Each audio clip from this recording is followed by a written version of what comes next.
Hello and welcome to a special edition of our live show of Election Island. We are tonight doing the debrief of the results of the 2024 general election. We've had time to sleep on it, well, some of us at least. My name is Curtis Daly. I apologise for the slightly late, again, stream start, but we're here now. I'll be joined by two of Turn Left's contributors, Lewis Aram and Callum Taylor. But let's go for a quick recap of what went down on Thursday. Now, of course, Labour won a landslide majority with 412 seats. The Tories staying in opposition with 121. The Lib Dems boosting their amount of MPs to 71. The Greens quadruple their number to 4. Reform winning 5. The SNP wiped out completely, losing control of Scotland and ending up with a measly 9 seats. Now, in terms of vote share, this is where things get really interesting. So Labour won 33.8%. That's only plus 1.6% from 2019. Look at the Conservatives. Down 19.9%, so that puts them on 23.7. Reform, 14.3, that's a plus of 12.4. The Lib Dems, this is crazy. They only increased their vote share by 0.6%. But look at their number of seats. The Greens, they increased their vote share by 4.1%, had a really good night. And the SNP, again, SNP lost 1.3% of the vote share. Doesn't seem a lot, yet they've been completely wiped out. So, Labour won a landslide with a smaller percentage of the vote than Jeremy Corbyn got in 2017. They only increased their share of the vote by 1.6% for 2019. But these numbers here, right, they are really quite something. So the total of number of votes in 2017 was 12,877,918. 2019, it goes down to 10,269,051. But look at 2024, 9,660,000 and 81. So Keir Starmer actually lost votes compared to 2019, yet ended up winning a big majority. In fact, this is the lowest share of vote to win a majority, let alone a landslide victory in history. Now, other big stories of the election. Nigel Farage has finally made it to Parliament by winning a seat in Clacton. But he won't be going alone, as Reform have a total of 5 seats, which includes former leader Richard Tice and former Labour, former Tory MP Lee Anderson.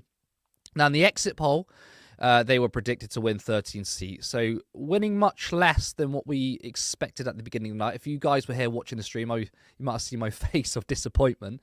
Now, the Greens, they had a fantastic night. I mean, they quadrupled their number of MPs to 4, including both co-leaders Carla Denyer in Bristol Central, unseating Thang and Debonair, Adrian Ramsey in Waveney Valley, Sian Berry holding on to Brighton, and Ellie Chowns in North Herefordshire. Now, what's interesting is that 2 of those seats were held previously by the Tories. Adrian Ramsey managed to overturn a 22,000 majority with a swing of 32.1%. In North Herefordshire, the Tories had a 25,000 majority, which is now green. Now, other headlines from the night: Jeremy Corbyn winning Islington North. Our Jezza, our boy, is back. He isn't going anywhere. The result ended up a big victory for him. Now, polling indicated, as we all know, that Jeremy Corbyn was behind Labour, specifically the poll commissioned by Novara Media, where some described it as a toss-up. But in the end, he defeated Labour's Praful Nagand by 7,247, which is a pretty clear win. Now, 4 independents also, or other independents, I should say, also managed to win. These were Shokat Adam in Leicester South, Ayub Khan in Birmingham, Perry Barr, Adnan Hussein in Blackburn, and Iqbal Mohammed in Dewsbury and Batley.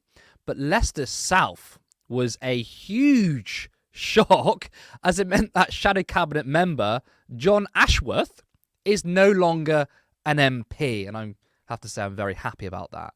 Now, Labour also faced a scare in Ilford North, where Wes Streeting's 5,000 majority turned into 500, as Liam Mohammed nearly took the seat away from him. It's incredible scenes. Faisal Shaheen was within 100 votes to beat Labour's Sharma Tatler in second place, but Chingford and Woodford Green remain in the hands of Ian Duggan-Smith. Now, that was quite a bit to go through there. I mean, I hope I made it brief. Callum, you've had a couple of days to process as well, process the election. What are your thoughts? Oh, well, I mean, firstly, what a night. I don't know. I mean, let us know in the comments if you were watching and what you thought of our coverage. But I did not sleep for nearly 48 hours it was before I actually finally managed to. Having now slept on it, I'm actually delighted. I really am. I think it was an incredible night for the left. We've got 4 Green MPs. Jeremy Corbyn kept his seat. We've got new left-wing independents in there.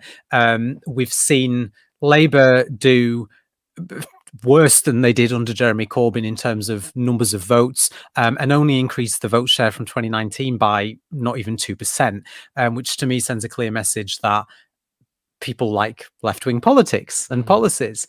And we also got rid of the Tories. They're gone. Hopefully never to be seen again in power. I mean, we'll see what happens in the future. So, yeah, I think having had time to sit, process it, see what's going on, I'm quite happy.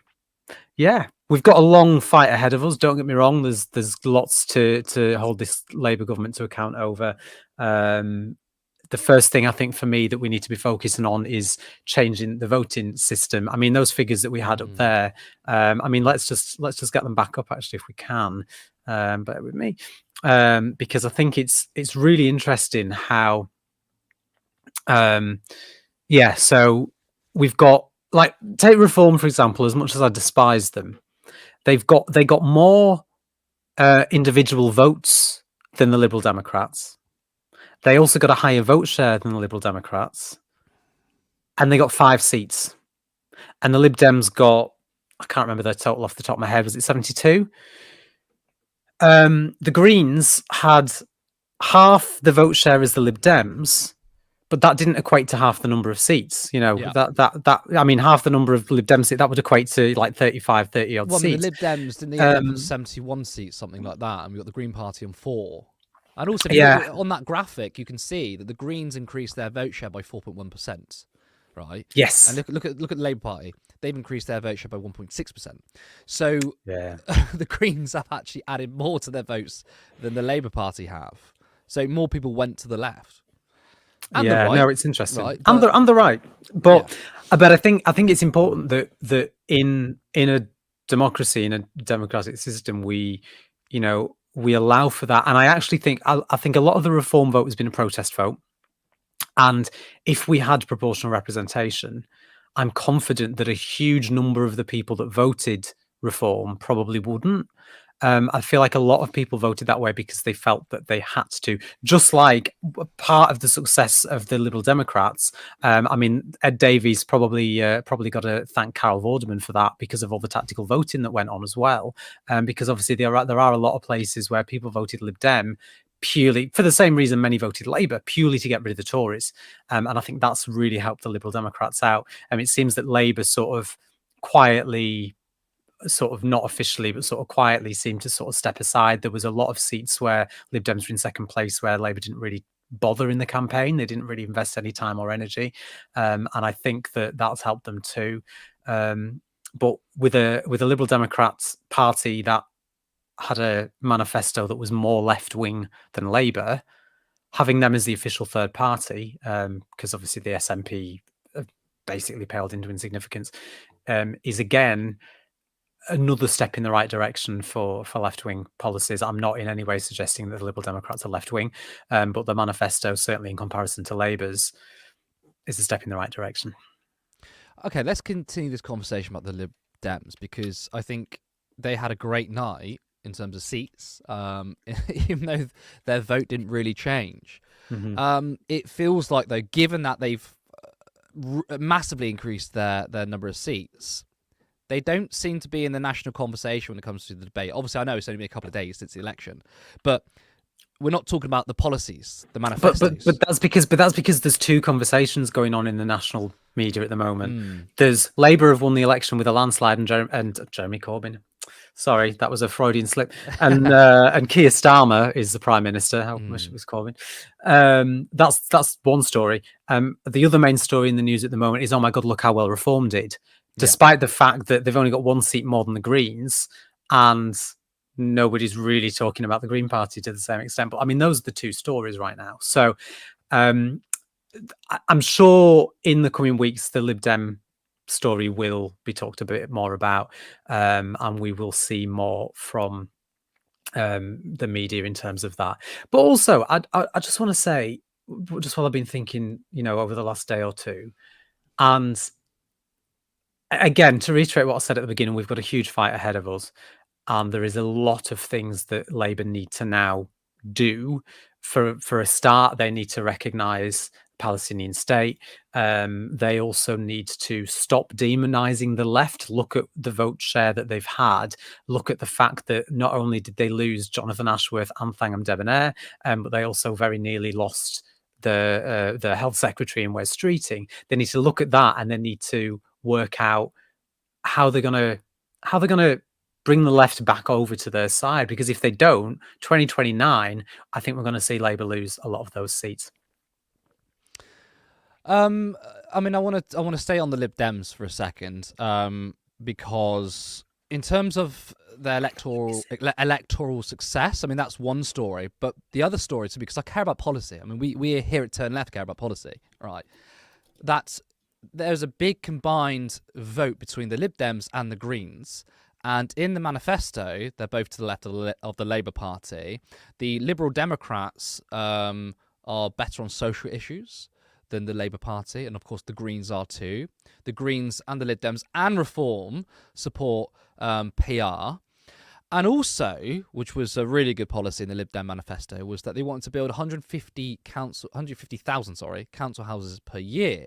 But and obviously that's in the Green Party and the Lib Dem. So if you combine these two parties in terms of the national vote, that's a lot of people who voted for policies such as that, and that's what I want to hear in the conversation. And I worry, and I'm probably right to worry, that these things won't be picked up in the media, because let's be honest, the mainstream media, and this is why independent media is important, right? This is why I think Turn Left growing is important, and obviously there's other left-wing outlets out there, but we're here to contribute to the debate.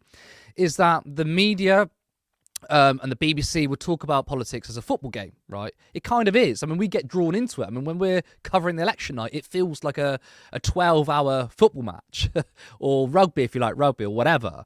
And what gets lost is policy. And I think that when it comes to Lib Dems, they'll talk about Ed Davey, the campaign, they'll talk about the seats, but will they talk about the manifestos? Because at the end of the day, when a manifesto is put out there, when people vote for it, you have a mandate to essentially implement it.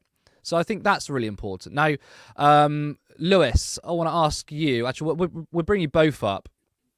I want to ask you your thoughts. I mean, you've had a couple of days to since the 12-hour live stream. I hope you recovered. Your thoughts on the results now that we've had time to sort of mull it over. Well, like in regards to the Lib Dems, like you were just talking about, I think the one thing that's been consistent with 2019 versus now is that whatever Lib Dems do, wherever they win, no matter how big or small, from 2019 to now, they actually turn out more people in terms of voter show up than any other party out there.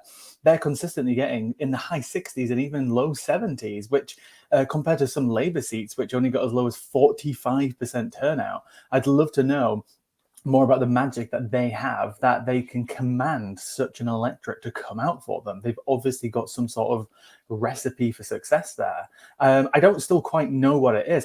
If you ask me, I couldn't put my finger on it. What is it that makes Lib Dem so votable in the constituencies where they win? I don't know. I think in terms of specific constituencies, I also don't have the answer, but I do think, and how this translates to those local areas, I'm not sure. But I do think that the Liberal Democrats played an absolute blinder of a campaign with all the stunts that they were pulling, because actually, even though many people criticised it, it got like the conversation was, oh, what's Ed Davey doing today? Oh, he's doing a zip line. Oh, he's going down a water slide. Oh, he's on a roller coaster, and then on polling day driving off in that Chevrolet or whatever it was, that classic car that in bright pink, him and Daisy Cooper.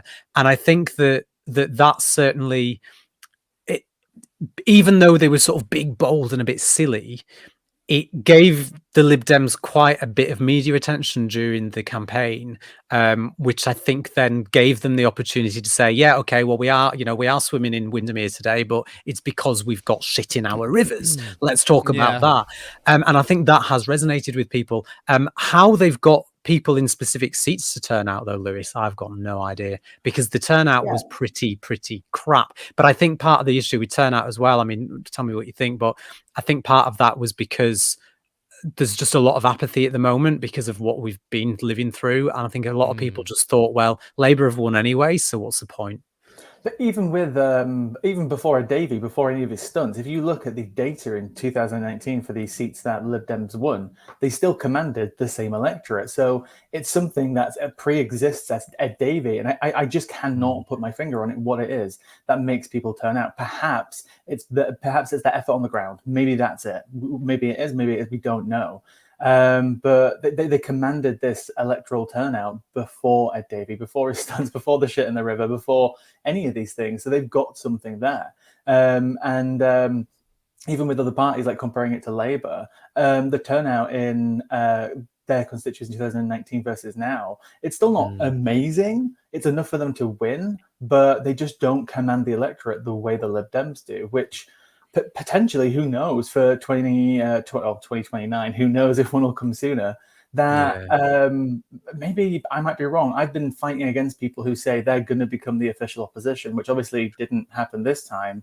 But I might be wrong in the future. If they're gonna, this is one of the biggest successes in about 100 years. So after this, they're going to get more members. They're going to get more donations. If they replicate that recipe in other constituencies in the next election, and the Conservatives don't manage to recover, then perhaps they could become the official opposition, which is left of the Labour Party. And let's not forget that the Lib Dems performed quite well in the local elections as well. They seem to be winning, council seats left, right, and centre, no pun intended, all over the place, which has probably, the fact that we've just had local elections not that long ago. What will be interesting, and what I imagine is probably the answer to your query, if you look at I would look at the local data, because what I would assume is that those seats where the Lib Dems did really well in May are probably where they had really local grassroots campaigns going out knocking on doors. And I would imagine that some of that has carried over because it's only been a couple of months. And people probably remember, even if the campaigning in those constituencies hasn't been as strong for the general election, I imagine that some of that local sort of grassroots campaigning for the local elections has probably sort of carried over into this vote too. When we look at as well, maybe it is just this grassroots movement. Maybe it is feet on the ground. Maybe that idea of knocking on doors really does make a difference. Jeremy Hunt, you may have noticed, perhaps not, that he actually wasn't really seen anywhere else other than his own constituency. Unlike Rishi Sunak and potentially other cabinet members, they were traveling around the country. Jeremy Hunt stayed in his constituency quite famously for almost 6 hours every single day since the campaign got announced, and he managed to keep his seat and gain still a decent majority, whereas other cabinet members who, Penny Mordaunt, perhaps, doing debates, didn't quite spend as much time in her constituency as someone like Jeremy Hunt. Maybe it is just feet on the ground that simply do turn around an election. And I think that carried over to some of the other Labour voters as well, because in constituencies, like there are some smaller, less heard of candidates that were standing for Labour who significantly increased the vote share that Labour received in those constituencies in 2019 and won the seats on this occasion, who were strong candidates in the local area, who were out actively campaigning, whereas a number of the now cabinet who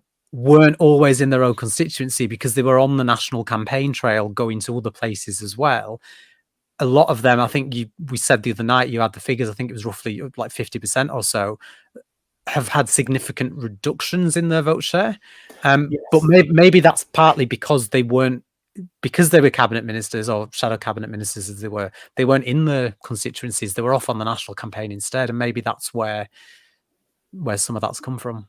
Yeah, so when I haven't had a chance to fully go through all of the data because it's been 2 days. The final seat only just got called a few hours ago. So What, you mean it hasn't been all you've been doing? What's wrong? I've been trying to get through, but there's a lot to get through. But what I did look at on the night once all the shadow cabinet got called, I did compare their vote share versus 2019, and about 2/3 of the cabinet, sorry, the shadow cabinet, the now cabinet mostly, lost 2/3 of them lost vote shares, and so most of them quite significantly. We're not talking about 1 or 2 points, which some of them did, but most of them lost anything from all the way up to 70, up to 40% of their vote share if we're talking about Shabana Mahmood in Birmingham. But I think it averaged out at around 8%, I believe, off my quick analysis. Which is significant for the shadow cabinet, losing that amount. Obviously, Keir famously now has lost 17.2% of his vote share. We had other people. Oh, I'm completely blanking on the name. Who was the 2 shadow cabinets who lost their seat? We had John Ashworth. John Ashworth and John Ashworth and Thangham, thank you. Theirs was very significant. I think Thangham was about 25%, and then you got Wes hanging on by a thread now. Absolutely, it's a 500 votes. 500. Absolutely insane. And we have to say props to Liam Mohammed for running absolutely an excellent campaign, because I supported her, but I never expected it to be that close. But I want to sort of draw people's attention to my favourite thing, my favourite pastime is bashing centrist melts, right? And hearing some of the excuses on Twitter, Ian Duntz, namely, yes, I'm calling you out by name. People have been saying, well, of course their vote share's down because turnout was down. And it's like, but that's not an excuse, because it's up to political parties to increase turnout. And given that Labour are, A, one of the main parties, and B, expected to win, then if turnout is down and your vote share is down, that's still your fault. It's not an excuse. So I think if people are trying to say, well, look, 2017 and 2019, the vote share was higher, so of course Labour got a higher share of the vote, and in 2024 it wasn't as big, that's why they got less. That excuse is, that absolves. But turnout was also boring campaign and lackluster policies. It doesn't excuse that. But turnout was also down in part due to apathy, right? And exactly, why are people apathetic? Because they've not been given an option. They've not been given, the choice to vote for somebody that gets them excited, that makes them think, you know what, I really have to go out and vote for this person. Under Corbyn's leadership, the Labour Party engaged thousands of people who had never been politically engaged before, and we saw a huge numbers of people go out to vote, not just for the Labour Party. I mean, Boris Johnson got a lot of people engaged, on the Conservative side as well. But obviously, Corbyn famously sort of got the youth out and on side. But if people aren't turning out to vote, it's because they don't think it's worth voting. Well, why don't they think it's worth voting? Well, because what are we voting for? And it's the job of the political parties to get people excited and to make them come out, like you say. And that's when you can use the Lib Dem excuse that if Labour want to turn around and say, voter turnout low was everywhere. No, because there is another party out there which commanded up to 70% in many constituencies. So there is something that has happened where people don't necessarily want to vote. They don't want to turn out for Labour, despite the fact that they won, versus a party like the Lib Dems. Yeah, I'm interested, Curtis, just to ask you, and it might not be controversial. It depends how you answer it. How you're feeling as well yourself now that you've had a day or two to sort of process it. How do you feel about the fact we've got a Labour government, this Labour government?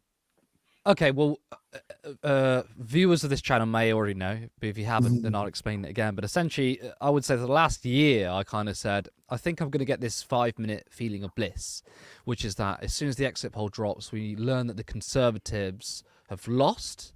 And finally, after 14 years, they are out of government. And then this 5-minute bliss will evaporate when I realise it's been replaced by Keir Starmer's Labour Party. And as I got closer to the election, as Labour were honestly getting worse and worse, when I saw that manifesto drop, and it was probably the worst Labour manifesto in history, I thought, do you know what, I'm not even going to get that 5 minutes of bliss. And that's exactly what happened. When the exit poll dropped, I wasn't happy that the Conservatives went. Now, initially, and I think a lot of us shared this view, initially, looking at the results, big Labour majority, Reform, the exit polls showing they had 14 seats, the Greens on 2. We were expecting maybe 4 or 5. I was worried. I panicked, and I thought it was probably the worst result for the left. As we covered the night, fortunes turned round, and this is, and to echo what you said at the beginning of the show, Callum, you are completely correct. This is a very, very good result for the left. The optimal result would be the Lib Dems in opposition, so at least they could probably drag the debate more to the centre, maybe centre-left, but unfortunately, it's going to be a battle between a centre-right party and the Conservatives, who are probably going to be more right-wing. I mean, let's be honest, who's going to be the new Tory leader? Is it going to be Kemi Badenoch? Is it going to be Priti Patel, Suella Braverman? 3 awful people. But we heard Jeremy Corbyn win his seat. That was cathartic, exciting. The Greens getting 4 seats, Reform not getting anywhere near the exit poll said it would, although 5 seats too many. And I think we are in a strong position here. And a big factor here, which we've been discussing for the last few minutes, is the fact that Labour's vote share is way, way down. And when people are polled on the reasons why people voted for Labour, 48% said to get rid of the Tories. Now, I remember, at least in 2017, when it was polled across Labour voters, what was the biggest reason voting Labour?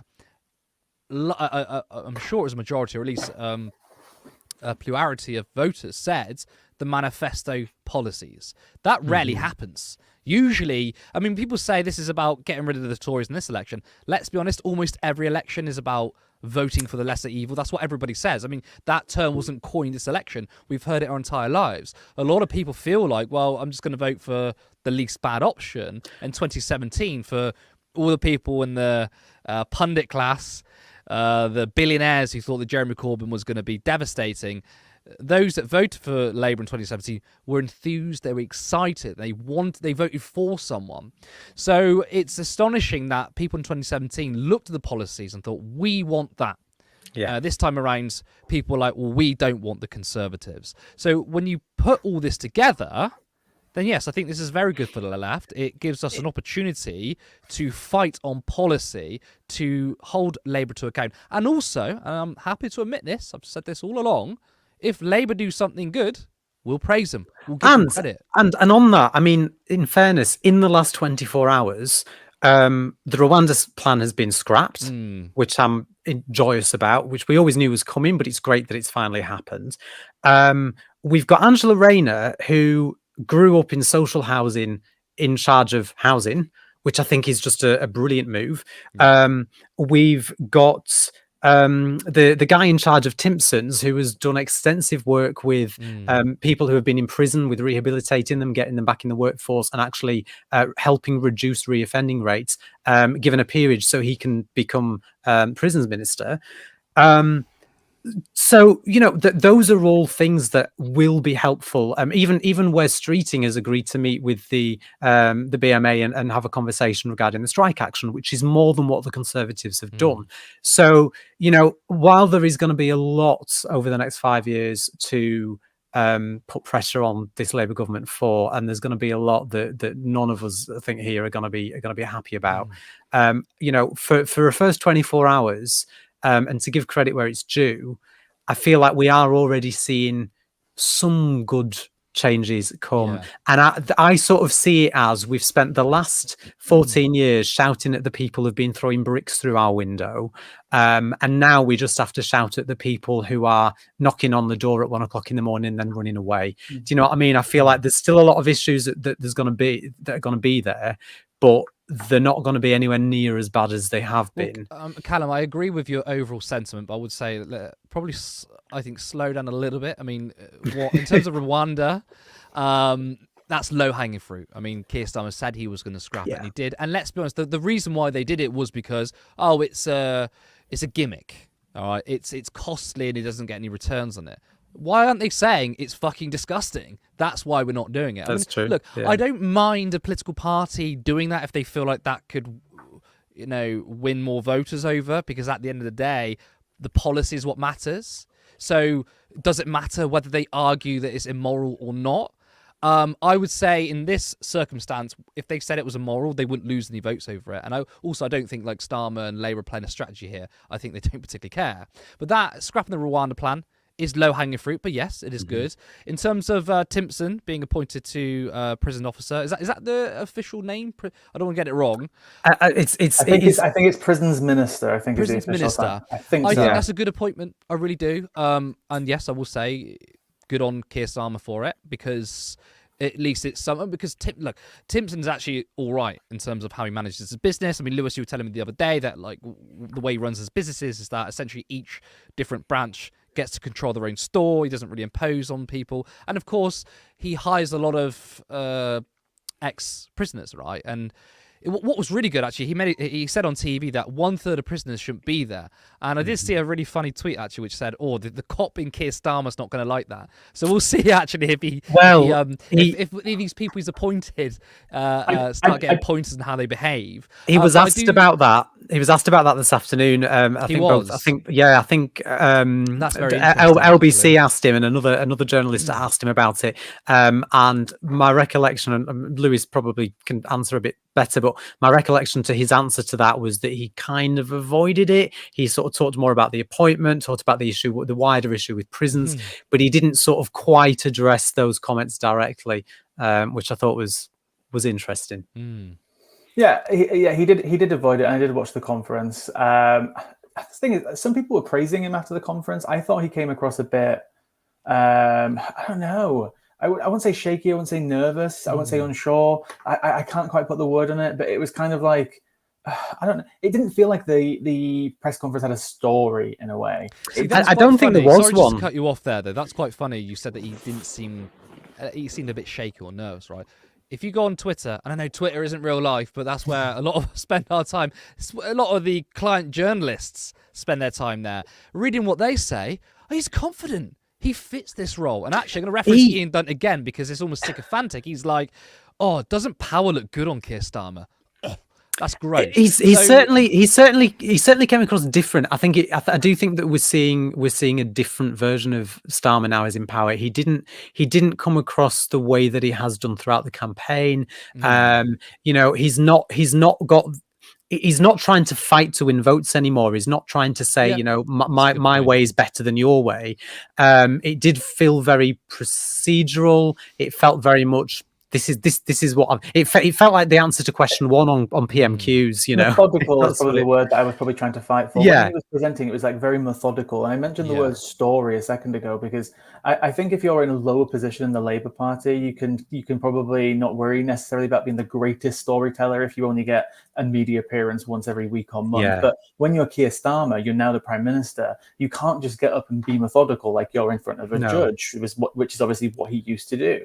And I was listening to an interview the other day where somebody who used to work with him, who used to say he used to be the person that they'd love to put up in front of the judge because he was so methodical. And again, it's not necessarily a bad thing, but if he was able to actually tie a version of storytelling into his methodical approach, then perhaps he might be more likable. But I just can't see how he's going to win any more voters over by continuing to go through this methodical, very straightforward. It did feel very much like the answer, like I say, like that first answer on PMQs. This morning I've had meetings with ministerial colleagues, and I shall have further such meetings later today. Like it was very much like, this is what I've done and this is what I'm doing. Ask me your questions. Okay, that's grand. Yeah, I'm not surprised about that, but I think what a lot of people are saying that the client journos are happy that he answers a question sensibly. None of these clown car people anymore. I'm like, okay, yeah, sure, but at the end of the day, the way liberals see politics is the Conservatives are very bad because they're bad people, and the Labour Party are good because they're good people. Good man good, bad man bad. And it's like, well, really, fundamentally, it's about the policies. And I think that Keir Starmer will definitely, Keir Starmer's Labour Party, or the Labour government now, shall I say, will absolutely be more competent, right? Yes. There'll be less scandals. I think in that way, yes, that's good. But overall, I mean, the average person in this country, the working class, They didn't really give a fuck who's cordial or not. What But I matters think- is how is our material conditions going to be represented or transformed? That's the key thing here, which a lot of the media will ignore. And that's what they're going to talk about for the next week or so. How is Keir Starmer's very, very good because he's pointing the right people in the right places, and he comes across like the grown up. I mean, I actually saw one of the Labour social lot say the adults are back in charge, and he said it unironically. I mean, we're taking the piss when you say that. Well, but okay, just you can all shoot me down, but I do agree with that sentiment to an extent. I felt that watching that press conference today, seeing the appointments, I did feel a bit like that, you know, the adults are back in the room because the shit show that we've had it doesn't mean that it's great. It doesn't mean that it's good. I understand. But when I was making exactly, but when I was making the comparison earlier to the person throwing bricks through the window compared to the person playing knock and run, you know, I feel like we've the level that we expect from our politicians, and that bar has been set so low in recent years. That we've just come to expect somebody to completely walk all over us, and I do feel like we've gone back now to a point where actually, like you say about policy, I feel like politics now will shift back to that place where we can argue policy and politics rather than having to argue character and all the shit that comes with that, because, you know, for all their faults, they do. I always had a thing whereby I always said that before Boris Johnson was Prime Minister, as much as I hated Theresa May and David Cameron, I genuinely think that they ran the country based on what they believed was right for the country. And I do think to an extent that this Labour government will act on what they believe is right for the country. I won't agree with everything that they do. I certainly won't. And I also don't agree with how they deal with other people within the party. And that's something that we've discussed quite a lot. But in terms of running the country, I feel like, you know, Boris Johnson, Liz Truss, even Sunak, it was all about what can they gain personally from it.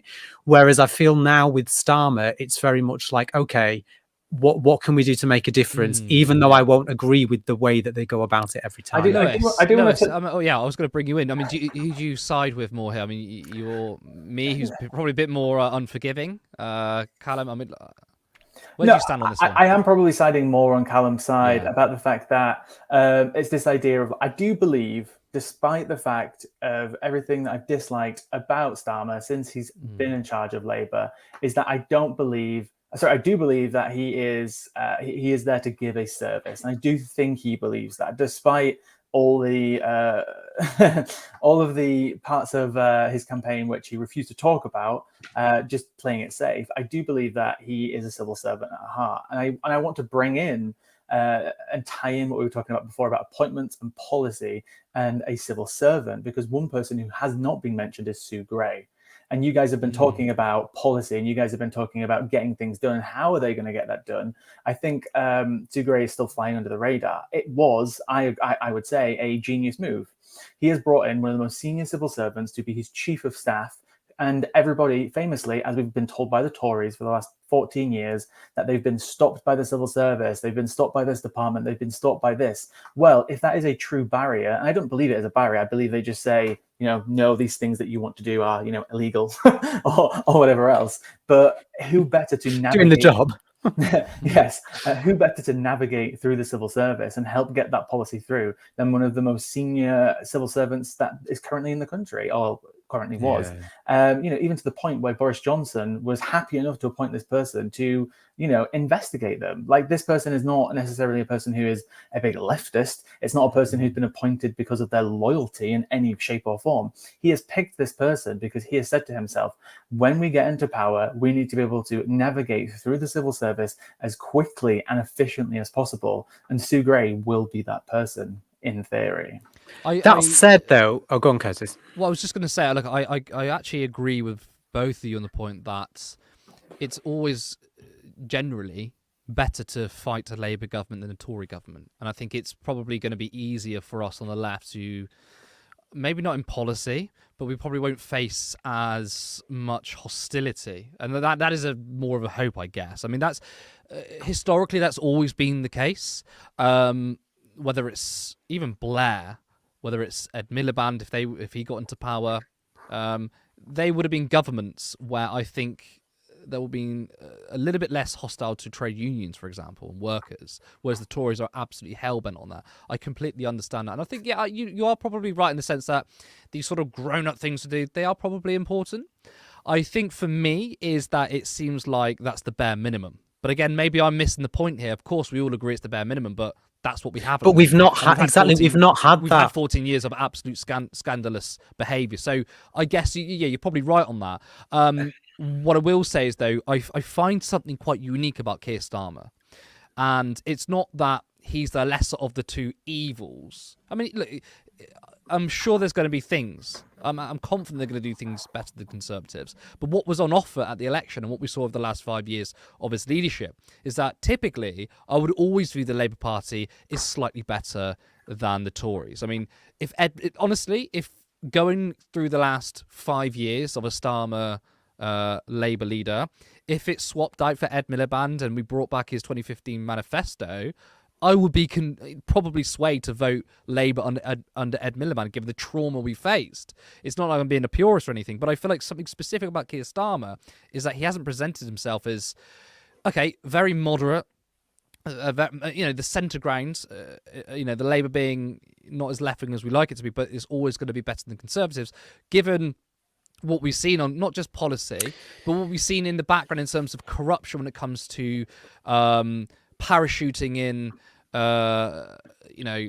corporate lobbyists and getting rid of local people, whether it's who's the guy that bet on himself, I can't remember his name now, he bet on himself to lose, and essentially he paid for that seat because he gave 100 grand to Keir Starmer's leadership campaign, and then he's given a candidacy. You got Luke Akehurst being parachuted in, and then when we talk about, I mean, I know you want to come in, but when we talk about like the scandalous behaviour of the Conservatives, these things here, to me, is absolutely scandalous, which isn't spoken about in the mainstream media. So I think we have to also be aware of that. Like, this doesn't mean that, all right, we might not get the policies we want, but we're still going to get like a clean record. We're going to get no scandals whatsoever. Again, I think there'll be less scandals, but these things behind the scenes are very worrying. And if you see how Keir Starmer has acted as Labour leader in terms of his authoritarian nature, it's only going to translate into government.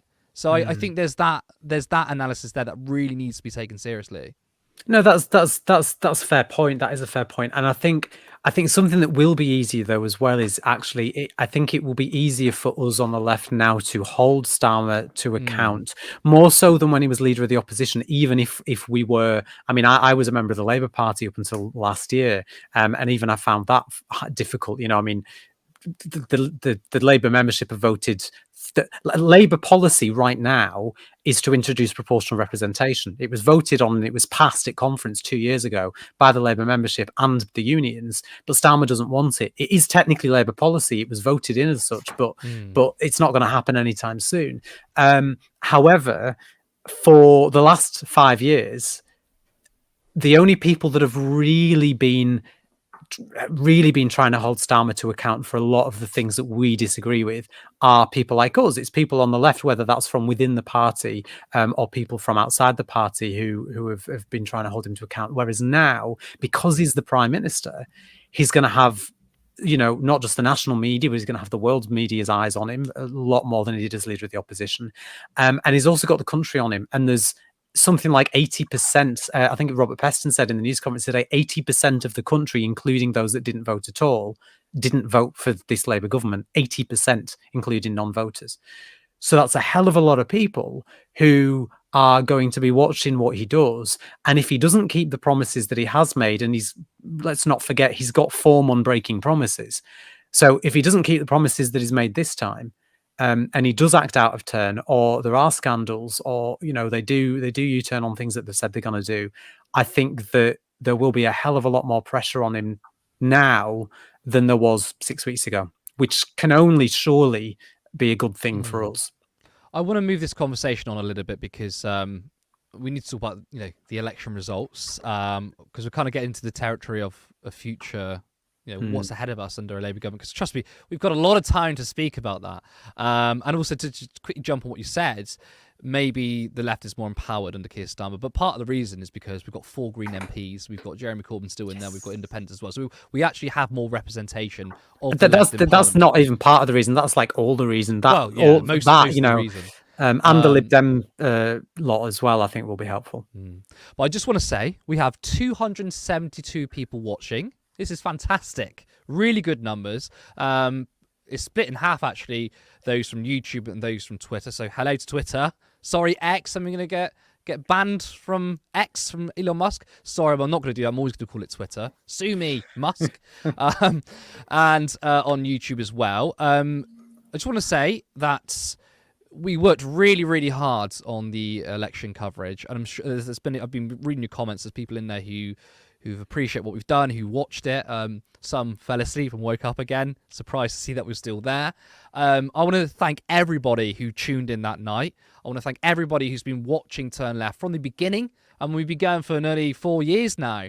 But if you want to support us, then there's a few things you can do. You can just comment as you're doing now. You can like our videos. You can share it. So retweet it if you're watching on Twitter right now, or share this with your friends and family.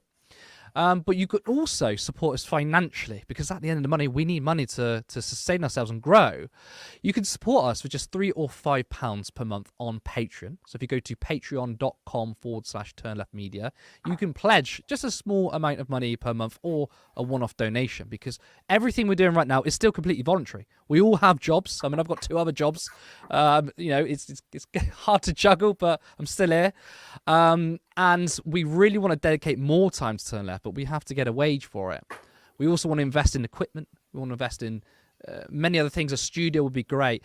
And it means we can bring more ambitious content more frequently. I mean, in terms of even Vox Pops, when you go down to London, that costs, we know how much the train costs these days, the tickets, all that costs money. And people so far who have already given, absolutely thank you so far. Actually, I tell you what, we've just got a donation in from Matt Barker for £20. Thank you so much. I'm going to read out your comment. What an Motion show and team. Your election job was fantastic. Thank you so much. Thank you for the super chat. But it's donations like these that keep us going, because obviously we don't get funding from the big old corporate media. I mean, should I even attempt to read your name? I'll just go with Bear President, member for 1 month. Thank you for becoming a member. But I want to thank everybody who has come with us on this journey. We really have grown a lot, but we can only go bigger. It'll get higher or get bigger. But thank you. But we will focus more on the election results. Now, I brought up the Greens.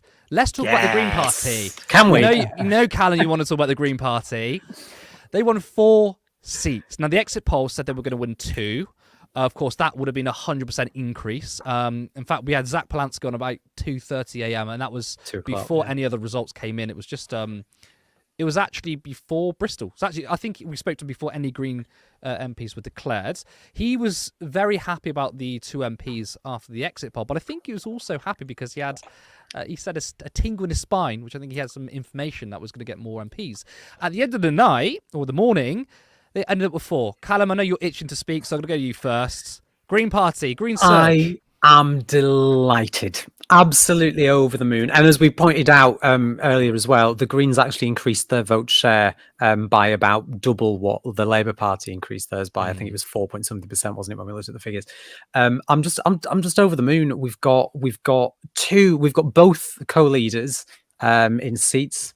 We've got Sian Berry, who is a veteran to the Green Party, and we've got Ellie Chowns as well. So between the 4 of them, it is going to be absolutely incredible. I often think of the huge amount of work and the fight that Caroline Lucas has been getting on with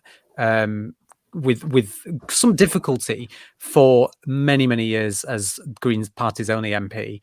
And one of the things that she said when she stood down was that she felt that she could do more as an activist than she could as an MP, because bless her, she was on her own. But with 4 of them, you know, I mean, Reform are excited because they've got 5, and we might come on to talk about them in a bit. But you know, even though it's only 4, it's, what is that? Is that 400%, 300%? How does the maths work? Yeah, I was wondering, because when the Greens went, Greens won 1 to 4. I was like, is that 400?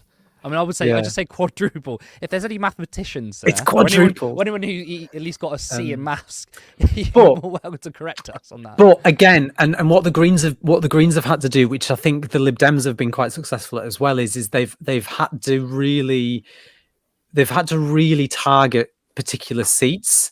I mean, there's been 40 seats. Let's not forget this. There's been 40 seats where the Green Party came second. Yes. Now, one of those seats was Chorley, where the other main parties weren't standing because it was the Speaker's seat.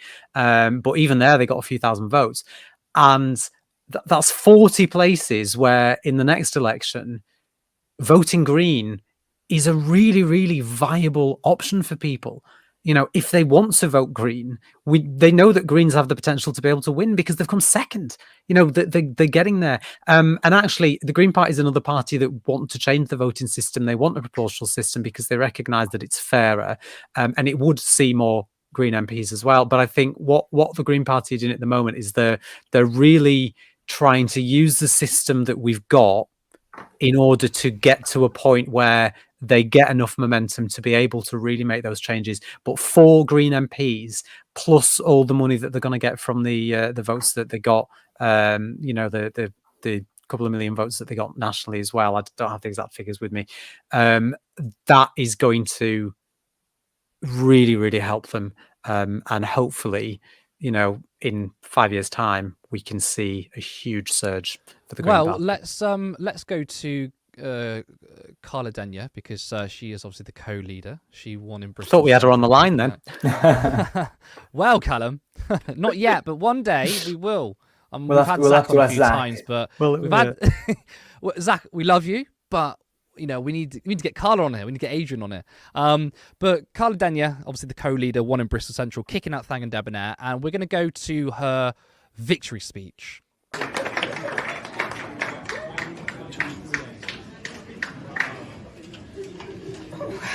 Yeah. Whoa, yeah. Bristol, you made history. Yes!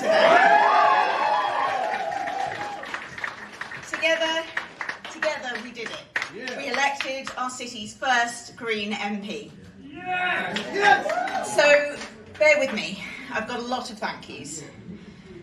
Firstly, and most importantly, I want to say a huge thank you to everyone who voted Green. I'm incredibly grateful that you put your trust in me. Yeah.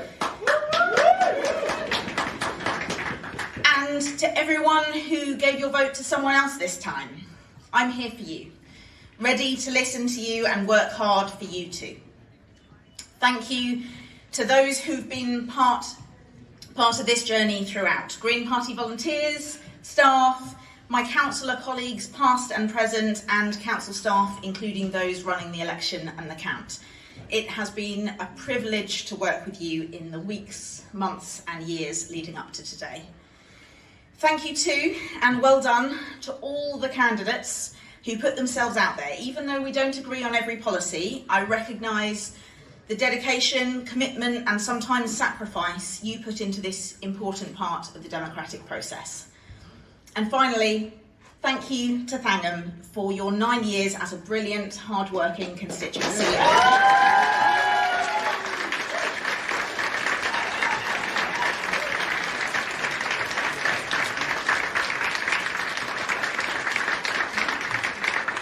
I will do my very best to continue to help the people of Bristol Central as well as you have done. Thank you.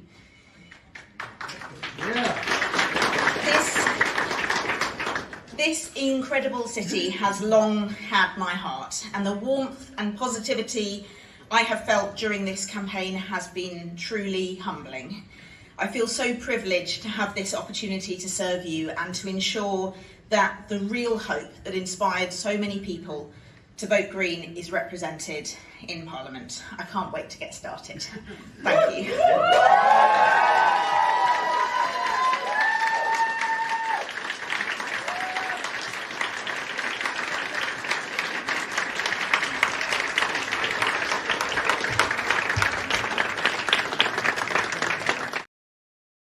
That was Carla Denyer there with her victory speech. Lewis, let's go to you. 4 Green seats. There's Carla Denyer accepting her new job as MP.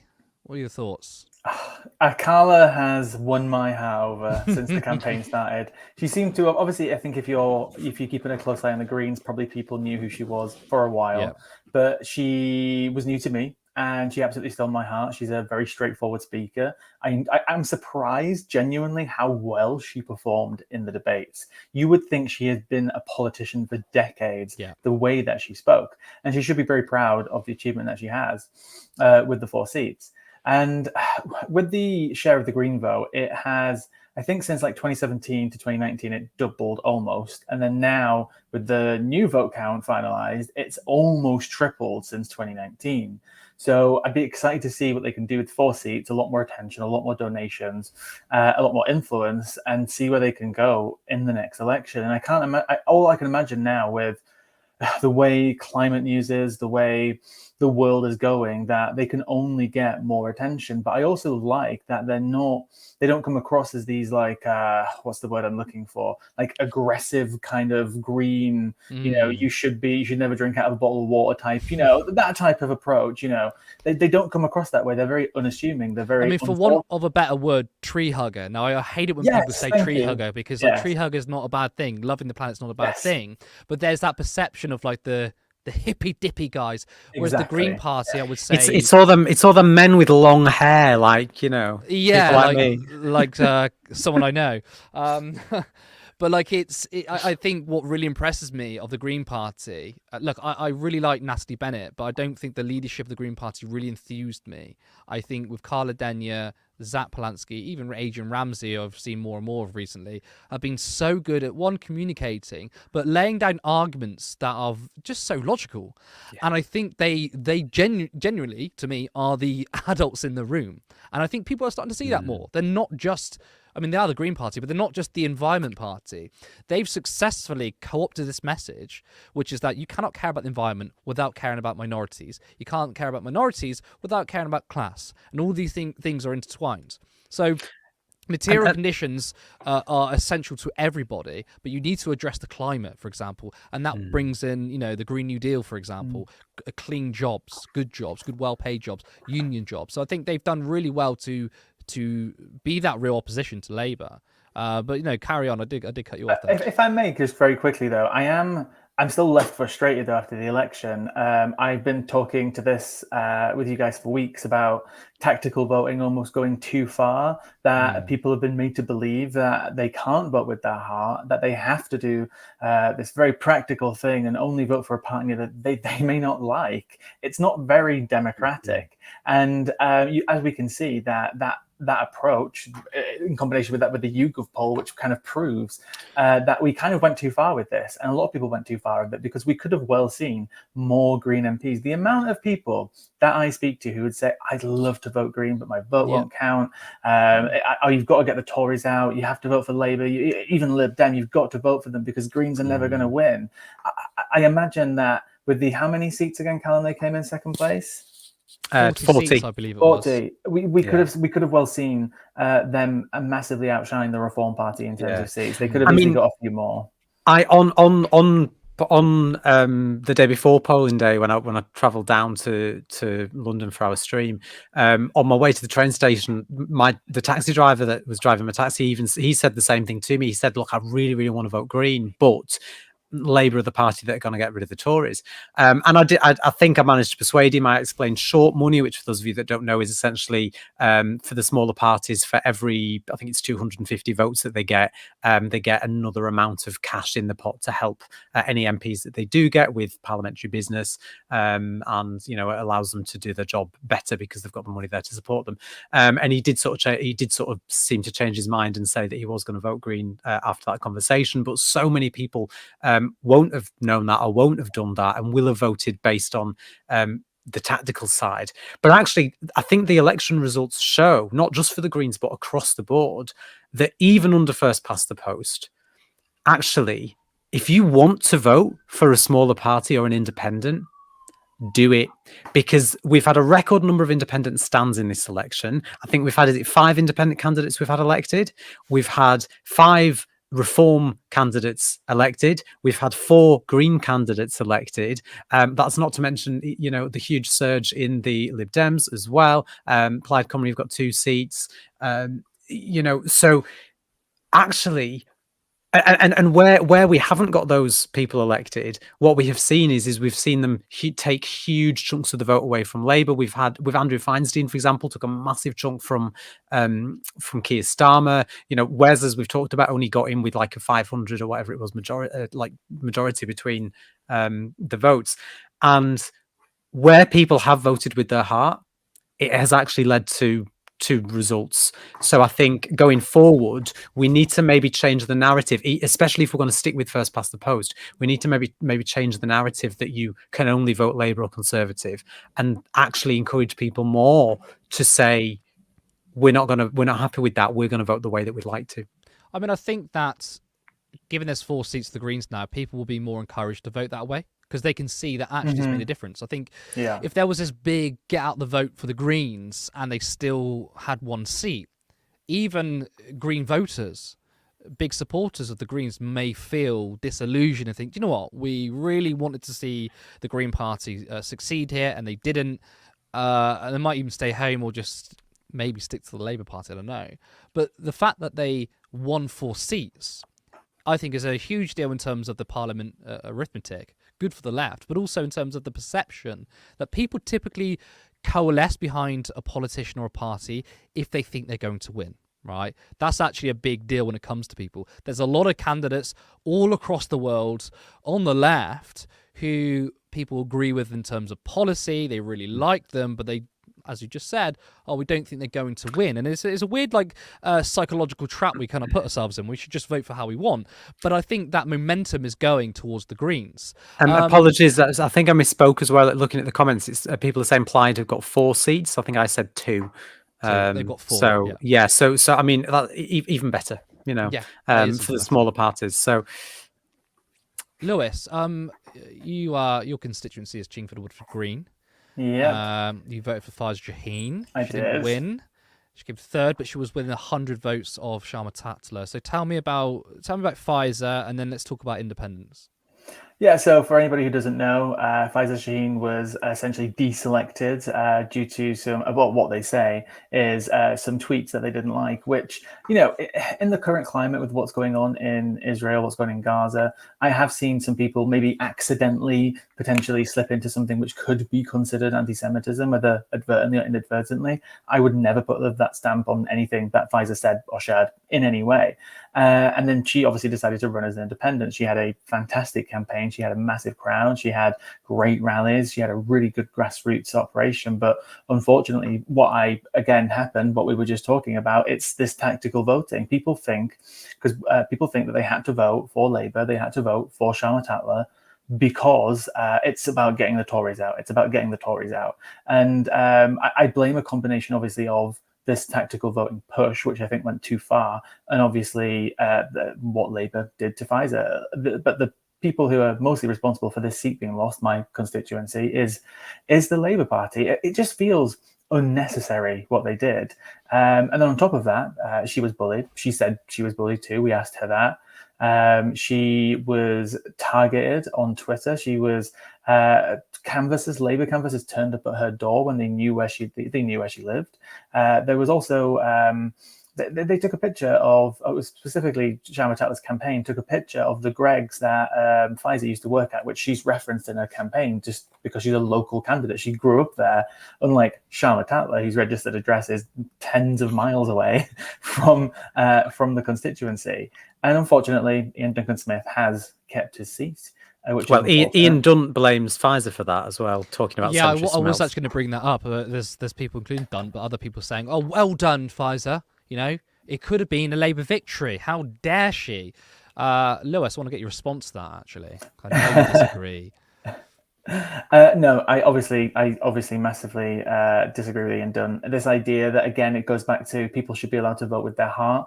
Faiza's campaign message was basically, the Labour are going to win. They've effed over this constituency and put me in. because I'll represent you better than Labour ever could. I'll represent you better than some random person from the other side of London who barely knows anything about his constituency. I will represent you better than that.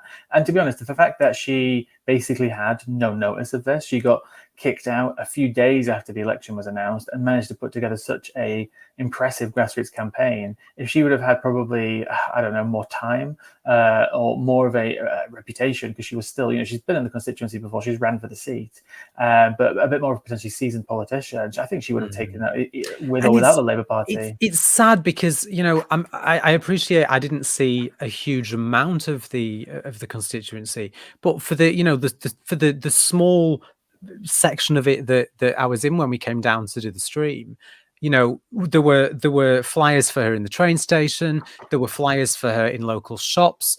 One of her candidates was actually, one of her campaign team was actually given an interview on the morning of polling day in a local cafe where I went and had my breakfast. That were also, the cafe themselves were also supporting the campaign. And I didn't actively go looking for pro-Pfizer cafes and shops. I just happened upon them. I went to pick a parcel up and saw posters for in windows on the way up to do that as well. And I didn't see any support on show for any other party in that particular area. And now that does not to mean that it's not there. Obviously, constituencies are big things, and quite clearly Ian Duncan Smith, won the vote in the area. But I do think it's quite telling that certainly at like a grassroots level, people really cared about her and what she stood for. And I think to blame Pfizer for that, it doesn't really hold any water, because the amount of votes she got, tens of thousands, I believe. I want to check the numbers again, actually. But she came within 100 votes of Sharma Tatsler. And if Pfizer was able to get that many votes, especially in a very short campaign, especially without the brands, that shows that people were very angry. And if people were very angry with the Labour Party, then surely they should self-reflect and think, well, the fact that the vote was massively split, maybe instead of blaming the person we bullied out of the party, maybe we should reflect and think, well, voters are obviously pissed off with us. Because if that wasn't the case, if people didn't really care about Pfizer's treatment, and she did stand as an independent and got next to I don't know, 1,000, 2,000 votes, and actually Sharma Tatsler lost by 1,000 or 2,000 votes, you could understand there was more of an argument there, because there wasn't really much of an appetite for Pfizer, and she literally just peeled a little bit of the votes off to give the seat to Ian Duncan Smith. But the fact that it was like a three-way split shows that people were very angry. It's and not they just were right to be angry. And I guess what? Pfizer was right to stand. Because I think what really annoys me, especially from so-called liberal pundits, is, do you not care about bullying? Do you not care about human empathy? I mean, Pfizer Shaheen is a human being like the rest of us. She responded in a human way. She was fucked over by the party, and she was angry about it. And instead of other people, like, good little Labour supporters say, you know what, I know that you treat me like shit, but I'm just gonna let you fuck me over, and you can have your cake and eat it. No, Pfizer's like, fuck that. I mean, I'm not being treated like shit. She's obviously grown up with a backbone, so I'm going to fight for myself. And I think that people should be siding over, local candidates. They should be siding over women who've, especially just given birth, against a Labour Party machinery. But it shows that a lot of the pundit class who say they care about these things, they say they're progressive, when it comes to standing up for individual women who just given birth, just had a fucking C-section, or supporting a massive establishment party machinery, these fuckers will support them. It's also worth noting, though, she wasn't just, up against her own party and against the Tories. It's not just a simple Tory, it's Ian Duncan Smith. And for those who didn't follow politics, from the 90s, he was the leader in the early 2000s of the Labour Party. He is a seasoned politician. He's been in power since 92 he came in, became the leader. So she's gone up against that. She's gone up against that machine. And then on top of that, she's gone up against the Labour machine. The fact that she managed to get, I think it's 25% of the vote and less than 100 votes behind Sharma Tatsler is an absolute achievement, a complete achievement that very few people could have pulled off.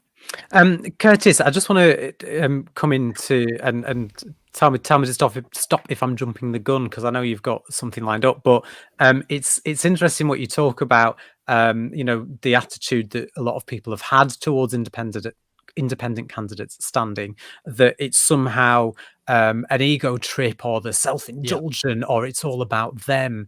And you know, I wonder how you feel about that when we've seen quite prominent political figures pushing that same narrative. Just a quick correction. I think I accidentally said Labour Party leader instead of Conservative leader. I do apologise. Ian Duncan Smith was not the Labour Party leader. He was the Conservative Party leader. My apologies. I forgive you. It's easily done. Yeah. Sorry, to address your question, look, there are people who have big egos in politics. I would say most of them do. I mean, Nigel Farage, how many times did he stand? Was it 8 times? 8, I think, yes. So there are people who have an ego. He got there in the end, bless him. Oh, he did, and he's going to hate every second. When the emails come in about the potholes, he's going to... Exactly. He's actually going to have to do politics now and represent his constituents, which I'm sure he'll have a very high contact rate. Yes, there are obviously people with big egos in politics, right?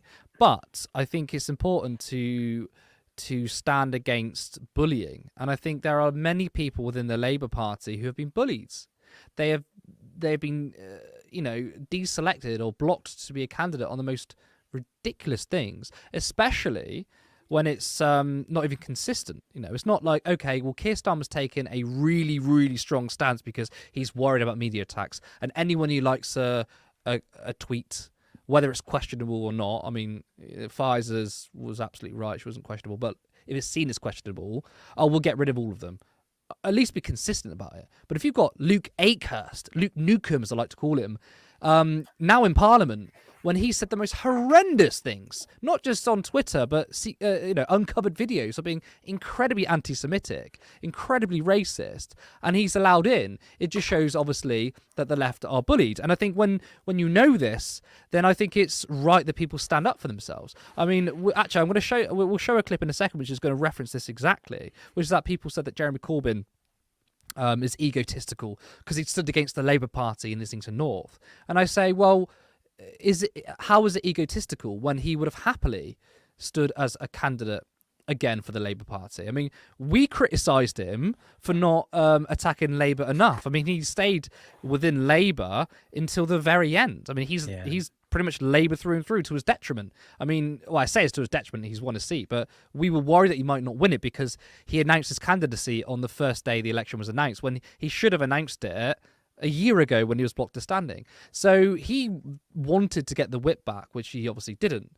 And that doesn't mean he's egotistical. He just sees, well, look, I was a member of the Labour Party for 60 years. He was a MP for over 40 years. He was the leader who led the party to 2 generations, and one of them was a hung parliament. He brought in hundreds of thousands of people to the party. It was one of the largest, or maybe the largest party in Europe. He did all these things. Got a higher vote share than Keir Starmer. Got a higher vote share than Keir Starmer in both elections. And how was he treated? No, he was treated like shit. And then the candidate in Islington North is Praful Nagand, who was a dodgy private CEO health guy. I mean, he's got IVF clinics making money, who refused to debate Jeremy Corbyn. So I think it's absolutely fair. And by the way, he was proven right. He said, look, I'm not doing this for me, I'm doing this for the people of Islington North. And guess what? The people of Islington North sent him back to Parliament. But before, let's get on to Jeremy Corbyn, actually. So I want to run this clip, which is exactly that, actually. And it's Jeremy Corbyn, I think it's on Channel 4. And Harriet Harman just seems oh so bitter that he managed to retain his seat. Ours is a positive campaign trying to bring hope to people who are in housing stress, who are homeless, who are going through mental health difficulties, who are worried about their future. And the political system has to produce answers to those concerns and those worries. Demonising refugees, demonising people from other countries won't solve those problems. The only way we solve the problems of our community is by uniting our communities. And our campaign was utterly determined to bring that degree of unity to it. And so this result is, to me, a resounding message from the people of Islington North that they want something different, they want something better, and in the new government that's coming in, they're looking for an end to things like the 2-child benefit policy cap. They're looking for regulation of the private rented sector. And if I may say, I'm sorry, that was the wrong clip. We were supposed to show Jeremy Corbyn on Channel 4. They were interviewing him about his victory speech, and Harriet Harman was saying, how dare he stand? Why are you standing against the Labour Party? You must be egotistical. She said, "I'm very disappointed in you, Jeremy." I think are the words that she used. I'm very disappointed in you. And yes, I mean, some of you may have seen that clip. I apologise for getting the wrong one there, but at least you got to see a nice little speech from Jeremy Corbyn and his victory speech. But I mean, we don't need to go through it again. It's not egotistical. Let's move on to Andrew Feinstein. Andrew Feinstein won 7,000 votes in Keir Starmer's constituency, and Keir Starmer lost 17%. He's the Prime Minister now, but a leader of a party or the Prime Minister has never lost that amount of votes. I mean, that's got to set a precedent, has it? But those figures are insane, and Andrew Feinstein won almost half the votes that Keir Starmer got. Let's talk about that. Well, again, I think it speaks to another issue. I mean, Feinstein was quite prominent and loud on the Gaza issue, and that's something that a lot of people have not voted Labour because they can't make their mind up and come to a conclusion on where they should and shouldn't stand on genocide, essentially. And I think that it's not just Feinstein and Holborn and St Pancras. I mean, we've seen this reflected time and time again on election night in multiple different constituencies where it happened where I am, where the Labour candidate still won, but the pro-Gaza independent candidate took a massive chunk out of the Labour now again MPs majority, took a massive chunk out of his majority, and he stood on pretty much just on a Gaza ticket. So yeah, I think with Feinstein as well, it's what I was saying earlier. Labour really need to look at this and take all this into account, because as we discussed on the night, time and time again, Labour, even where they were winning, they were losing votes from previous elections to candidates like Feinstein, like Faiza Shaheem, even though she came in third, like the candidate that beats Jonathan Ashworth, to the point where he lost his seat. It's something that Labour need to sit up and listen to. Even with his seat, he lost about 17% of his vote versus last time, which is incredible for a guy who's just become the Prime Minister, right? It's I would say quite embarrassing, actually, if you ask me. Very embarrassing. Well, again, when you consider that more than 9 people in his shadow cabinet lost over 10,000 votes. Sorry, over 10% of their vote share since last election too, is also very embarrassing. But we can talk about that more later.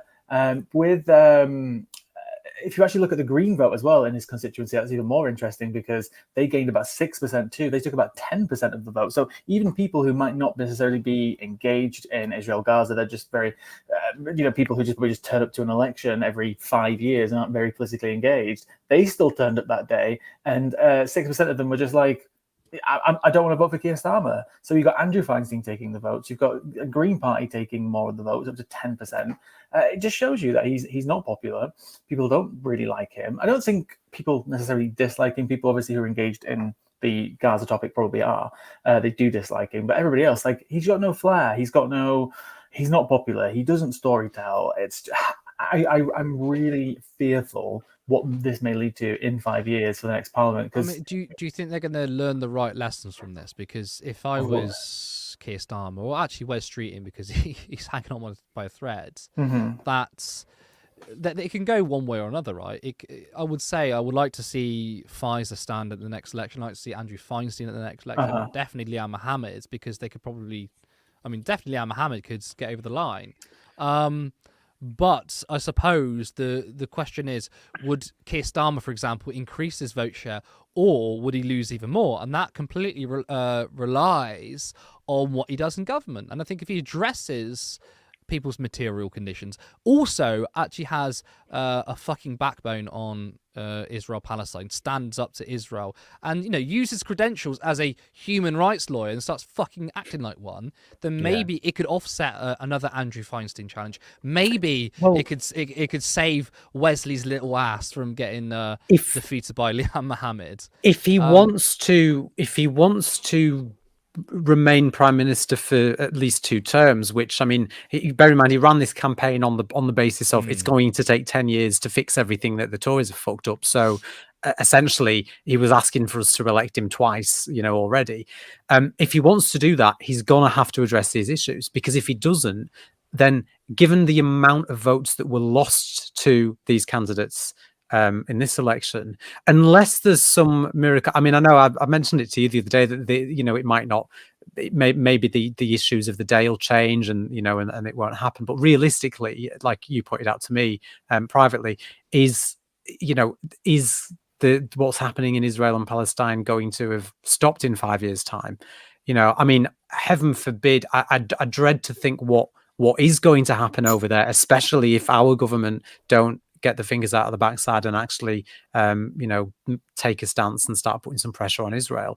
But essentially, how they deal with this now, I think, will impact them in the future at those elections. There's been some talk amongst people, certainly within the Green Party, but I know elsewhere as well, about whether or not some of these independent candidates should look at joining either the Greens or another one of the smaller parties, and standing with those parties, because with the help and support of a political party behind them, there's a lot of hope that it may be enough to just help them get to that point they need in order to get seats. It's my understanding that some candidates specifically were actually reached out to prior to the election, certainly by the Green Party, and asked whether they wanted to, and obviously for decisions personal to those candidates that decided not to do that on this occasion. But I wonder what you guys think, whether it might be worth them doing that. I mean, 2029, Faiza Shaheem, another Green MP. I think it would be interesting. I do want to make a quick point about something you said about, like, is it gonna happen again? Is it gonna go away? Is it still going to be the topic of the day? Which it hasn't obviously been as much during the election period, but it still was before the election was called. It was still the topic of pretty much every day, at least for me. On average, since about 2006 or 7, there's been like 5 or 6 what would be classed as like major conflicts between Gaza and Israel. So even if this one does die down, which again, it's on paper it's supposed to be, in theory, if it doesn't get resolved in the next 1 to 2 years, another one will break out before the end of his Keir Starmer's premiership. But I think even so if we'll have to deal with it again. Even if it so-called dies down, this isn't going away, because I think what happened on October 7th really brought Israel-Palestine to the consciousness of many people, because before then, you have to go quite far back in history to see the last major thing to happen. So I think that, and you're right, because it wasn't actually a topic of discussion as big as we expected it to be in the actual election period. Yet that made no difference, because people don't forget. People still turned out and made their voices heard on what they thought about the major parties on Gaza. So in 5 years' time, Israel-Palestine is now going to be one of the main issues, I think, for a long time in politics. That's my personal opinion. I don't think it's going to go away. I mean, how do you look at a genocide and then go, oh, well, that was a few years ago now. I can't forget about that. No, this is really in the consciousness of people, especially young people. I mean, look on TikTok. How big is Palestine TikTok? It's huge. Given Labour pledged sort of at the last minute to recognise a Palestinian state when it suits them, essentially, is what they're saying. Let's be, make no qualms about it. But given they've made that pledge, I mean, what impact do you think that could have on the support for these independents? Because even if they do it in 2.5 years time, come the next election, if they stick to that pledge, let's see whether they do. But if they actually stick to it, even if it takes them a while to get there, if they do recognise a Palestinian state, is that going to make it harder for some of those independent candidates to argue, that Labour aren't doing what they should be? I mean, okay, you can argue, well, it took them 2.5 years, so clearly they don't care. But I suppose if they are seen to be taking some action on this even if it takes them a while. Do you think that will harm the vote for these independent candidates next time? The thing is, people don't want words, they want actions. I don't think that pledge did anything at all. I don't think it did anything. And that was proven by Jess Phillips, right? She lost her job. She resigned from her job to vote for a ceasefire. And she still almost lost her seat. She won her seat by 600 votes. When she was getting approached and people on social media were, recording her, confronting her, she was like, I voted for the ceasefire. I lost my job. They don't care because yes, Jess Phillips, obviously, she took a form of action, right? She stood up against the Labour leadership, but it's not enough. We can't just have these pledges where, we're going to recognize a Palestinian state when it suits us. It's ridiculous. It's stupid. People want action. People want a move. You either recognize a Palestinian state now or never, essentially, because it sounds like basically they're going to do it when there's a bandwagon, essentially, when more other prominent countries start doing it. Obviously, we've had Spain recently. We had, oh God, guys, help me out here. There was Spain, the three new Malta. There was another one. Who was the third? Joining the No, so Spain recently obviously joined the ICJ ruling. ICJ, But in terms of like official recognizing, was Italy one of them? No, definitely not. But either way, it doesn't matter anyway. It seems like, as usual, the UK will probably just do something when it gets to the point where it's just too late, and then they can just say they were in on it and join in the last minute. And we still seem to be so far away from that. Michael in the comments, Michael saying Ireland. Thank you, Michael. Thank you very much. It's extremely frustrating. If Jess Phillips can almost lose her seat as a person who voted against the ceasefire, who's a big character in the Labour Party, it shows that people don't care about little tiny pledges or rhetoric. They want actual action and they want it now. And if Keir Starmer truly wants to make a difference to his future campaign, he would do that within the first few weeks, if not maybe months grace period that I will potentially give him to actually make a move in this area. People aren't stupid. And actually, Jess Phillips is a perfect example of that. I mean, she has been, in terms of rhetoric, quite good on Gaza, but I don't think people believe her. People probably think, well, she's an MP in Birmingham. It has a higher Muslim population than many other places, and she was worried about losing her seat. And to be honest, I don't think that's particularly unrealistic. That probably is the case. But first of all, Labour have already watered down that pledge. They said they were going to recognise Palestine immediately, and then now they said, well, we don't really know when we're going to do it, which is probably going to turn out to probably never, unless they are facing electoral wipeout, which is unlikely given the Tories might need more than 5 years to come back. But let's see. They said Johnson was going to be Prime Minister for 10 years, and he threw that out of the window within about 18 months. I mean, it's probably not wise to make predictions. I mean, I'm not making predictions, but yeah, you're right. I mean, they did say that, but people will see, and that we have footage of it, of Keir Starmer saying that Israel has a right to cut off water and electricity, and Emily Thornberry echoing that. Many Labour MPs saying that Israel has a right to defend themselves, not like the day of the attack or a couple of days after, but like 3 or 4 months in, when it was getting to the point where even up to when 30,000 innocent Palestinians were killed, 15,000 of them were children, we still have people saying in the Labour Party, well, Israel has a right to defend themselves. People hear that and they remember it. So I don't think it's going to make much of a difference. It might sway some people, but the people who are voting on Gaza, these people are politically switched on. These are not swing voters, or not necessarily swing voters, but like, the typical voter who doesn't engage in politics, right? They'll only engage 2 days before the election and they get on with their lives, right? The people who are voting on Gaza, they're probably engaged all the time. They're connected. They are organized. They're within their community. I mean, they're not going to forget, right? And it's good. We like an educated population. We like a political population. Of course, the political establishment hate that. So I don't think it's going to make much difference, I mean, in terms of if it was another issue, maybe public ownership, for example, I think that will sway a lot of people. In fact, that will sway people like us because, I for all my strong feelings against the Labour Party, if Keir Starmer nationalised water, electricity, Rail or Mail, I'd be like, I'd be very happy. Which when he ran, when the day I met him when he was running to be leader of the Labour Party, he stood on a stage right in front of me, literally, like I could probably, if I'd have reached out, I'd have been able to touch him. He was that close to me, and looked me and a few other couple of hundred people in the eyes and said he wanted to do all of that, until he changed his mind after he was leader and decided that, he wasn't going to do it anymore, like everything else that he's promised to do. So, I mean, look, it would be great if he does do those things, and if he does U-turn on Gaza,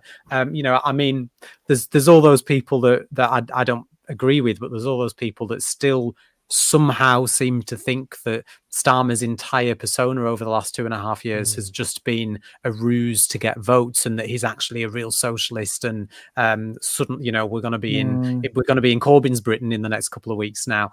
It's not going to happen.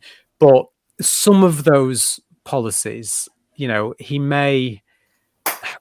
I think it's one thing being in opposition and trying to win an election, and it's another thing running a country. And while I'm not very hopeful, there's always a chance that now he is in charge, that maybe he will realize that there are some decisions he's going to have to make. Yeah, but just to pivot back to Gaza, there are people who would never vote for the Labour Party again. I don't think, even if Keir Starmer did some really good things, like the domestic policies, I don't think I could ever vote for Labour if people like Starmer are in charge, because I cannot vote for a party or a man who endorsed war crimes. Now, cutting off collective punishment is a war crime. There's not an opinion. That is a fact. And he endorsed it. And if you have people in the Labour Party still siding with Israel over Palestine, that is unforgivable. Even if the UK recognises Palestine as a state officially under Keir Starmer, that to me is not good enough. I don't think I cannot forgive him for that. And many other people across the country will do the same. There's something about when it comes to killing innocent children is more of a red line than maybe public ownership. Now, we're going to have to move on. And unfortunately, we are going to have to talk about this. And that's Reform UK. Now, Reform UK won 5 seats at the election. Of course, the exit poll said 13. But they still won 5. It's not as good as the exit poll predicted, but 5 seats is huge. So, Callum, Lewis, I'll go with you, Callum, first. Let's talk about Reform UK. I mean, I would be a hypocrite if I said that it doesn't give them any power at all, given I am over the moon and delighted about the opportunity the Green Party have with 4 seats. 5 seats for a party like Reform isn't. It's not bad. It's not amazing. They're not, just like the Greens, they're not going to be able to, make policy. But they will have a voice. They will have opportunities to get involved with debates. And I don't really know what to say. I'm hopeful that Nigel Farage will hate every minute of it and decide, you know what, I'm not doing this again, and probably won't last. I'll be surprised if he lasts the 5 years, to be completely honest, because being a constituency MP, being an MP that represents a constituency, and being a activist in the European Parliament as an MEP are very two different things. And what he's going to have to do as an MP, if he wants to stay in power, are all the boring things that he's going to have to do in Clacton that he's really not going to want to do. So it'd be interesting to see. I mean, let's do it. Give it 12 months. We'll go down to Clacton. Here, turn left exclusive. Here, I'm announcing without even running past you guys. But we'll go down in 12 months. We'll speak to people in Clacton. We'll see how he's doing in 12 months, shall we? We'll see and find out. Fixed there. Yeah, find out how he's getting. Scandals happen in the meantime with the Reform Party, because there's going to be something. Yeah, but what did scare me was looking at the vote share and seeing that it's 14% of the share, and it frightens me that there are 4.5 million people in this country who even if it was a protest vote, are aligned enough to the rhetoric that's being put out by Reform to say, yes, I'm going to vote for them. That said, as I'm sure you might talk about in a minute, Lewis, the actual number of people that are sort of aligned to those politics hasn't really increased in this country. There isn't more of them than there used to be. It's just that they've been a bit more successful in getting seats in this election, which makes me a little bit more hopeful about the state of play with the electorate. Where I am glad that, in a way, that we've got them is that they are again another party that are in favour of proportional representation. And even though I disagree with pretty much everything else that they stand for, having more MPs in Parliament who are going to be pushing for proportional representation surely can only be a good thing in the lead up to hopefully changing the system, but without just completely screaming and shouting about how fucking angry I am with the racist, homophobic, transphobic, and the rest of it rhetoric. There's not really much more that I can sort of add to that without going down that road. So Wes actually was talking about this in the comments, and I've been talking about this a lot. I think Nigel Farage will be weaker in Parliament. I really do. I think he'll be subdued by parliamentary process. He's gonna, he's not gonna get a spotlight on him at PMQs. Maybe they'll get a question. There's 650 people, right? And obviously, yes, you have to give it to the opposition, but they're going to be at the back of the queue. The Lib Dems are going to be obviously second. Conservatives are going to be first, and yeah, they might be the third biggest opposition party. Sorry, second biggest opposition. Oh, sorry, my mind is all over. I'm still exhausted. The third biggest opposition party. They've only got 5 MPs. Then they're going to have to struggle to do a powerful speech on a Tuesday afternoon. I think it's going to drag him down. I think it's going to make him weaker. On top of that, I was thinking about this morning, and I'm not too sure. So in 2015, they got like 12.6% of the vote, and now they've got like 14.8%. So in the space of 9 years, Nigel Farage has managed to increase his vote share. Because let's be honest, pretty much everyone is voting for Nigel. There's probably an argument that with Lee Anderson, yeah, he probably dragged some of his local voters along with him. It wasn't just Nigel. I'll give him that.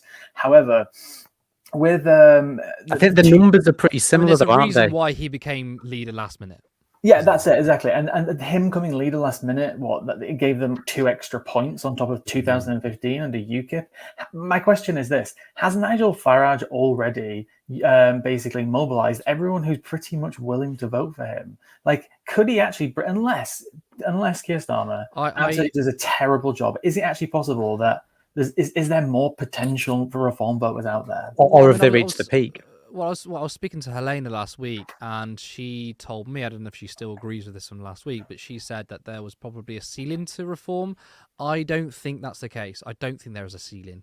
We said that, I don't know, a few years ago that, reform getting 1 seat could be the best they could get, and now they got 5. I don't think there's a ceiling. They are convincing people on other things.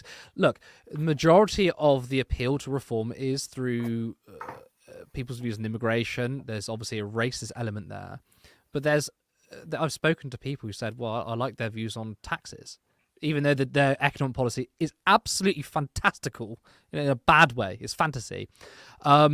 There were people like, well, this is a material offer. I want my taxes cut, and obviously that cut through. And obviously the fear that the bullshit fear that Labour were going to raise taxes. I mean, I want them to raise taxes on the wealthy. So there's that as well. But obviously, yeah, I mean, I guess they have to then also listen to the problematic's too weak of a word, horrific racist rhetoric from the Reform Party and still going, oh, I'm still going to vote for that. But I don't think there's... I don't think they're at their ceiling right now. That's the thing. To touch upon what you said, Lewis, I think you're spot on about how Nigel Farage being in Parliament will weaken him, because he has to actually, or not govern, but he has to legislate. He actually has to do his job now. What you'll note is right-wing parties and fascist politicians, I'm not saying that Reform are completely fascist, but there are obviously fascists within the party, is that they're very good at campaigning, they're very good at drumming up support, but when they get into power and government, they're useless. Think about every single fascist government. They're a failure. Think about the extreme right-wing governments. They're a failure. Look at Argentina with Milieu now. He's a fucking failure. The guy's in a nut job, and he's going through cutting all these departments, cutting public services. They've now tanked the economy. Inflation is skyrocketing because that guy's an ideological freak, right? Because the policies of these parties, the policies of reform, you cannot be competent with those policies because those policies in and of itself are crazy. I mean, imagine if Reform enacted their economic package, this country would literally go to shit. Yeah. And that's not my opinion. If you look at what they're proposing, they essentially want to cut taxes whilst also cutting a shitload of the budget, and they think, well, that will bring in money, that'll bring down the debt. We know that doesn't happen because the economy, macroeconomics, isn't the same as household economy, right? That's not how it works. I mean, we can, us ourselves can save money by not going to the shop and buying something or getting a pint. We can save that, whereas government economies have to spend money to bring in money. Reform, either they know that or they don't understand that, whatever, it won't work. So you're absolutely right that when Nigel Farage and other Reform MPs are scrutinised through the actual process of Parliament, that will make them weaker, because they can't campaign on these. Well, they still can campaign, but right now, I mean, it's actually kind of, it affected Jeremy Corbyn a little bit as well. I mean, obviously he is completely on the other side of the political spectrum, but he is a very, very good campaigner. He's been a campaigner his entire life. In 2017, it was one of the best political campaigns I've ever seen in this country. It was a fantastic campaign, and that's why they did so well. But the problem with Jeremy Corbyn, though, is someone who is not necessarily a parliamentarian in a traditional sense. I mean, obviously he's been in Parliament for 40 years, but like a political operator. I mean, that's not his forte. His forte is campaigning on the streets. It ran him into trouble because he was in a position between 2017 and 2019, not as an outsider, but actually someone who could potentially win because it was a hung parliament, and therefore there's a lot more scrutiny of his parliamentary performance. So, and I'm not trying to say that Farage and Corbyn are two sides of the same coin, that's what the centrists say, but in terms of populists, in that way it's kind of similar. And I think that obviously the policies with Jeremy Corbyn would have carried through had he become Prime Minister. If the Labour Party allowed the manifesto to go through, he would have been a fantastic PM. But Nigel Farage and his political party will be much more of a failure in Parliament because they'll be scrutinised properly, and he's actually going to have to do his work. He'll have to represent Clacton. Just quickly as well, just to address a comment that we just had up from Ezra, who asked, is that base building and window shifting not still a concern, even if Reform are powerless in Parliament? I do think it's worth pointing out. I mean, Lewis pointed out that the vote share has increased by a couple of percentage points from where it did, you know, as UKIP a number of years ago. But actually, if you look at the actual numbers, it's roughly 4.5 million people. It was about that same number then. So I don't think there are more people that are empowered. 3.9. Yeah, so it's not much of a move, really. Yeah, so it's not that more people are racist bigots that want these parties. It's just that Reform have, and partly we cannot underplay the absolute complete and utter annihilation that the Conservatives faced in many seats. I mean, you know, they actually, I mean, this result's a brilliant result for the Conservatives. They're still in opposition, and actually they've still got some of the people that were touting as wanting to be leader. They've got Kemi Badenoch still. They've got Suella Braverman. You know, they've got some of those players as well there. If they decide that that's the way the party want to go, I'm looking forward to watching them absolutely rip each other to bits in the coming weeks. That's going to be great fun to watch. But just on the Reform thing, I think yes, it's concerning that they've got seats, but I think a handful of seats for Reform in this election were inevitable because of the makeup of the country with everyone else. The numbers suggest that we haven't got more racist bigots in the country. It's just that in this election, with everything else that was going on, they managed to get some seats. I hope it won't empower more people. I think that, like Lewis sort of suggested earlier, that this may actually be their peak. This may be something where we look back and go, oh, do you remember that time when the far right got 5 seats and people were worried about it? But we still can't be complacent. But I almost want to push back on myself a little bit on my own point. No. No, so, you know, Macron in France, right? He took the centre. He took a little bit of the left, a little bit of the right, came to power. His party came literally almost out of nowhere, Obviously not exactly the same story as Labour, who's been around for a very long time, but Keir Starmer has almost kind of gone for the same approach, right? He's gone right to the centre to win the election. And now we have to look at the position that Macron is in, where he's tried to almost play both sides to come into power. And, today we've got France voting, and we could very well have one of the most far-right parties that's existed in Europe in 100 years coming into power, because he decided to, take the win at the centre. But because what happens is he was fighting two sides, fighting two walls, he's fighting the left, fighting the right constantly. It's now almost collapsed in on him. And, the same thing could happen here because they've taken that safe centrist approach. Yeah, I mean, look, this is a great discussion. I think what we all know is to never, ever assume what's going to happen. I think... Don't make predictions. Don't make predictions. I think, yes, this could definitely expose people like Farage, but it doesn't mean in any way that means it's it for them. They could come back stronger. I mean, they could always use excuses like Liz Truss and say if their failure is 5 parliamentarians, they could just say, well, the political establishment are against us, and maybe use that to drum up even more support. So we should never assume, and I'm definitely worried about them. But looking at the election holistically, I think it's a good result for the left generally. I think seeing more Green Party MPs in there is superb. Seeing the independents gain traction is amazing. Even seeing some casualties like John Ashworth, the smarmy prick, if I must say, a dishonest man. I think he's a good riddance. Wes Streeting hanging on by a thread. Potentially we could see him go at the next election. I would be very happy to see. I just want to say to everyone, thank you for tuning into our special edition. I want to thank everyone who joined us on the 12-hour live mega stream, and thank you everyone tonight. Now, if you like this format, this sort of panel format, let us know in the comments. Maybe we'll do this as a weekly thing, a weekly panel. That'd be very interesting.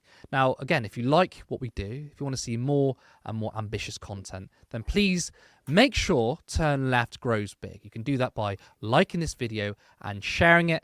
Let people know about Turn Left. And if you can, support us on Patreon for £3 or £5 per month by going to patreon.com/Turn Left Media. We really want to become a full media organisation where we can pay ourselves, invest in a studio and equipment, and continue to bring you exciting content. Thank you so much for watching. We'll see you in a week.